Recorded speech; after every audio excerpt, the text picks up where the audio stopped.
Hello friends, welcome back to another video. तो आज हमारे सामने है हीरो मैवरिक 440।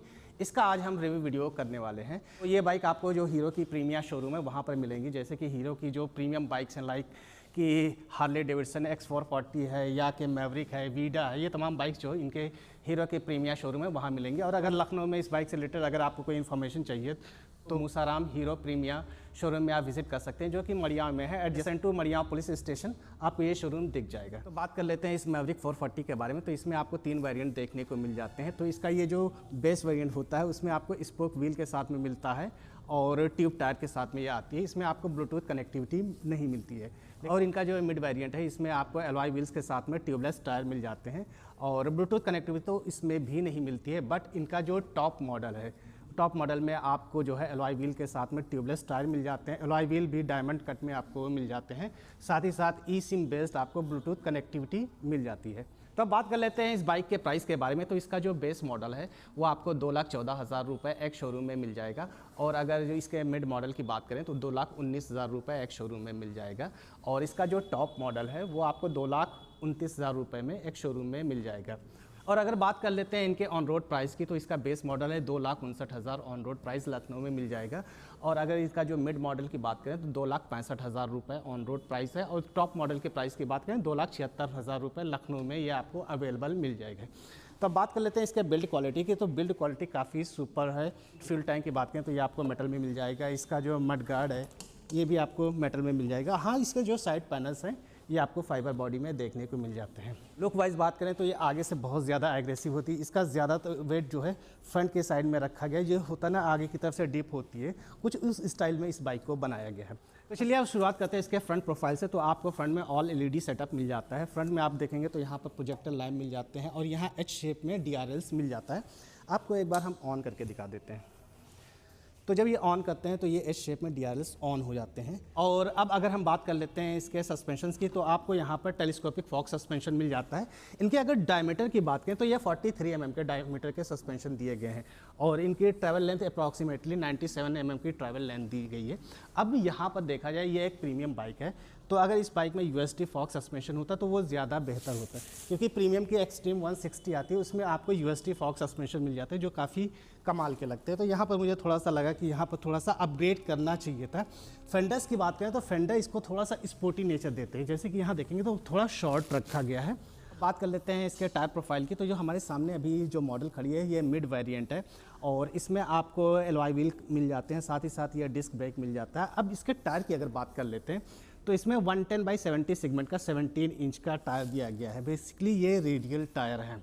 तो अब बात कर लेते हैं इसके डिस्क ब्रेक की। तो डिस्क ब्रेक आपको 320 mm का डिस्क ब्रेक मिल जाता है। ये बाइक डुअल चैनल ABS में आती है, तो यहाँ पर आपको ABS के रिंग मिल जाते हैं। यहाँ बाइब्रेक के कैलिपर्स हैं, यानी कि ब्रेकिंग के मामले में आपको कोई भी दिक्कत नहीं आने वाली है।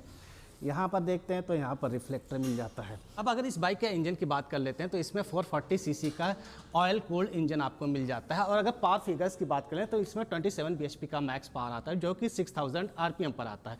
मैक्स टॉर्क की अगर बात कर लेते हैं तो इसमें आपको 36 Nm का मैसिव टॉर्क मिलता है, जो आपको 4000 RPM पर मिल जाता है। और इसका सबसे बड़ा एडवांटेज ये है कि जो मैक्सिमम 90% टॉर्क है आपको 2000 RPM पर मिल जाता है, यानी कि इनिशियल में काफ़ी ज़बरदस्त ये पिकअप देने वाली है।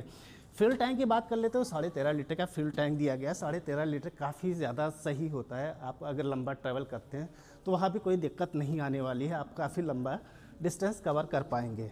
अब इस बाइक का अगर इंजन देखेंगे तो इसका फिट एंड फिनिश काफ़ी सही है। यहाँ पर आपको हीरो का लोगो मिल जाता है। यहाँ पर आपको जो इंजन ऑयल होता है उसका इंडिकेटर मिल जाता है, यहाँ से देख सकते हैं। ये बाइक आपको ऑयल कूल्ड इंजन में अवेलेबल होती है, एयर एंड ऑयल कूल्ड, यानी कि आपको यहाँ पर एक आपको रेडिएटर मिल जाता है। मैं आपको एक बार दिखा देता हूँ। तो ये इसका रेडिएटर है। रेडिएटर के थ्रू इसका जो इंजन ऑयल है वो कूल होता है। इसके अगर लीवर्स देखते हैं ब्रेक को तो ये काफ़ी ज़्यादा स्टडी फील होते हैं। इसका जो फुटरेस्ट है, फुटरेस्ट आपको ओल्ड स्टाइल के मिल जाते हैं।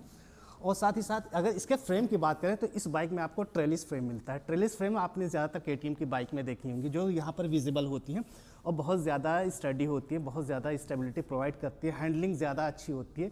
तो ट्रेलिस फ्रेम देखा जाए तो काफ़ी ज़्यादा मजबूत होते हैं। अब इसके अगर हम रियर सेक्शन की तरफ मूव करते हैं तो पीछे अगर देखेंगे तो यहाँ पर जो है ना काफ़ी ज़्यादा बड़ा आपको इसका साइलेंसर मिल जाता है। उसी तरीके जिस तरीके से ये बड़ा आपको साइलेंसर मिलता है तो इसका एग्जॉस्ट नोट भी काफ़ी ज़्यादा बेसी है। पीछे यहाँ पर देखेंगे पीछे का फुटरेस्ट है। बाइक में पीछे शॉक एब्जॉर्बर सस्पेंशन मिल जाते हैं, 7 स्टेप एडजस्टेबल के साथ में ये बाइक आपको अवेलेबल होती है। अब पीछे के अगर हम डिस्क की बात कर लेते हैं तो यहाँ पर आपको 240 mm का डिस्क मिल जाता है, यहाँ पर ABS का रिंग मिल जाता है। और अब पीछे के टायर को देखते हैं तो 150/60 सेगमेंट का 17 इंच का इसमें आपको टायर मिल जाता है, यानी कि काफ़ी ज़्यादा वाइड टायर दिया गया है। ये रेडियल टायर है, तो रेडियल टायर के लिहाज से ये काफ़ी ज़्यादा मजबूत है, काफ़ी ज़्यादा ग्रिपिंग अच्छी है। रियर प्रोफाइल में अगर आप देखते हैं तो यहाँ पर इसका टेल लैंप है, ऑल LED सेटअप के साथ ये बाइक आती है, तो इसका जो टेल लैंप है ये LED के साथ दिया गया। यहाँ पर रिफ्लेक्टर और इसके ऊपर एक लाइट दी गई है। जब आप इस बाइक को स्टार्ट करेंगे तो उसकी वजह से ये जो नंबर प्लेट होता है इसके ऊपर रोशनी आएगी, जिससे विजिबिलिटी काफ़ी ज़्यादा अच्छी हो जाती है। इसका टर्न इंडिकेटर्स देखें तो काफ़ी ज़्यादा फ्लेक्सिबल टर्न इंडिकेटर्स दिया गया है। अब हम मूव कर लेते हैं इसके पीछे के सेक्शन में, तो यहाँ पर आपको ग्रैब हैंडल मिल जाता है। इसके जो टॉप मॉडल है उसमें यहाँ पर आपको बैक रेस्ट भी देखने को मिल जाता है। यहाँ पर साड़ी गार्ड मिल जाता है और यहाँ फुट रेस्ट है लेडीज़ के लिए, ये काफ़ी सही होता है। अब बात कर लेते हैं इसके सीट हाइट की, तो इस बाइक में आपको 803 mm का सीट हाइट मिल जाता है। अब मेरी हाइट 5 फीट 6 इंच है, तो एक बार मैं रेफरेंस के लिए इस पर बैठ के दिखाता हूं कि अगर वो 5 फीट 6 इंच का बंदा इस पर बैठता है तो किस तरीके से स्टांस होगा। तो जब मैं इस पर बैठता हूं तो मेरा जो टॉप है वो ज़मीन पे जाता है। फ्लैट फुट तो नहीं हो रहा हूं, लेकिन हाँ काफ़ी अच्छा स्टांस बन रहा है। एक बार हम फुटरेस्ट पे पैर रख के देखते हैं, तो इसका फुटरेस्ट है सेंटर सेट है, और जो पोजीशन बनती है ना ही बहुत ज़्यादा एग्रेसिव ना ही बहुत ज़्यादा अपराइट है, स्लाइटली मुझे फॉरवर्ड हो करके मैनूवर करना पड़ेगा। तो मैनूवर करने में काफ़ी ज़्यादा मज़ा आने वाला, ऐसा नहीं कि बैक पेन हो सकता है। साथ ही साथ इसके जो मिरर्स दिए गए हैं, मिरर में जो विजिबिलिटी है वो काफ़ी सही लग रही है, साइज़ में बड़े रहे हैं, जिसकी वजह से विजिबिलिटी भी काफ़ी सही आ रही है। अब बात कर लेते हैं इसके ग्राउंड क्लियरेंस की, तो आपको 175 mm का ग्राउंड क्लियरेंस मिल जाता है, यानी कि ग्राउंड क्लियरेंस के मामले में भी आपको कोई दिक्कत नहीं आने वाली है। इससे कम ग्राउंड क्लियरेंस होता है तो ऑफ रोडिंग है या फिर रफ ट्रेल्स है, वहाँ पर थोड़ी सी दिक्कत आ सकती है, बट इसमें ग्राउंड क्लियरेंस में भी आपको सच कोई भी दिक्कत नहीं आने वाली। ग्राउंड क्लियरेंस काफ़ी ज़्यादा सही दिया गया है।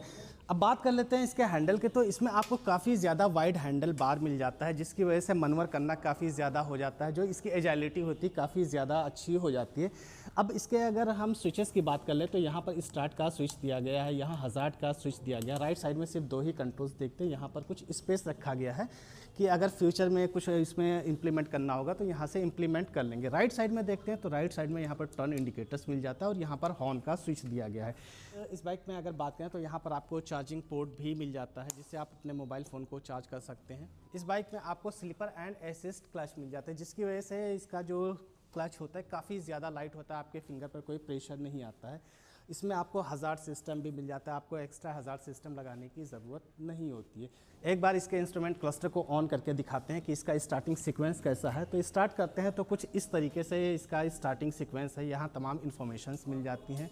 यहाँ पर आपको ABS का कंट्रोल मिल जाता है, यहाँ पर इंजन माल फंक्शन है, यहाँ फ्यूल रिजर्व का ऑप्शन मिल जाता है, यहाँ अपर बीम एंड लोअर बीम का ऑप्शन दिया गया है, यहाँ पर आपको टेकोमीटर मिल जाता है, यहाँ पर टर्न इंडिकेटर्स है, यहाँ पर टर्न इंडिकेटर्स है, यहाँ पर साइड स्टैंड का इंडिकेटर दिया गया है और यहाँ पर न्यूट्रल का इंडिकेटर दिया गया है। तो काफ़ी बेसिक फीचर्स के साथ में ये बाइक आपको अवेलेबल हो जाती है। अब जैसे कि ये मिड वेरिएंट है तो इस वेरिएंट में आपको ब्लूटूथ कनेक्टिविटी नहीं मिलती। बाकी तमाम इन्फॉर्मेशन टॉगल करने के लिए यहाँ पर 2 बटन दिए गए हैं। इन बटन की मदद से आप इसमें इन्फॉर्मेशन टॉगल कर सकते हैं। जैसे कि यहाँ करते हैं तो यहाँ पर ट्रिप A का ऑप्शन मिल जाता है, ट्रिप B का ऑप्शन दिया गया है, फिर यहाँ पर ऑडोमीटर मिल जाता है और यहाँ पर टाइम दिया गया है, यहाँ रेंज मिल जाती है। तो ये तमाम इन्फॉर्मेशन इन बटन के मदद से आप टॉगल कर सकते हैं।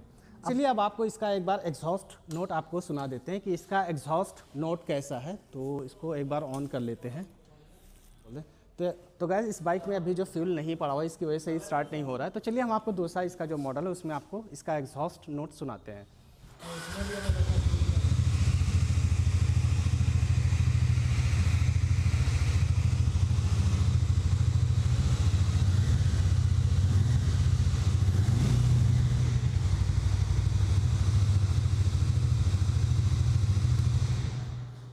अब बात कर लेते हैं इसके सीट की। तो इसकी सीट की कुशनिंग देखेंगे ना तो काफ़ी ज़्यादा सही कुशनिंग दी गई है और काफ़ी ज़्यादा कंफर्ट रहने वाली है। राइडर के लिए अच्छा खासा स्पेस मिल जाता है। जो पिलियन है, पिलियन के लिए भी स्पेस अच्छा खासा है। तो राइडर और पिलियन दोनों को काफ़ी ज़्यादा इसमें मज़ा आने वाला है।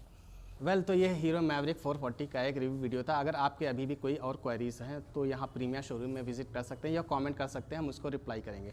ठीक है फ्रेंड्स, फिर मिलते हैं नेक्स्ट वीडियो में। Till then ride hard, ride safe and stay tuned with Carpediem rider.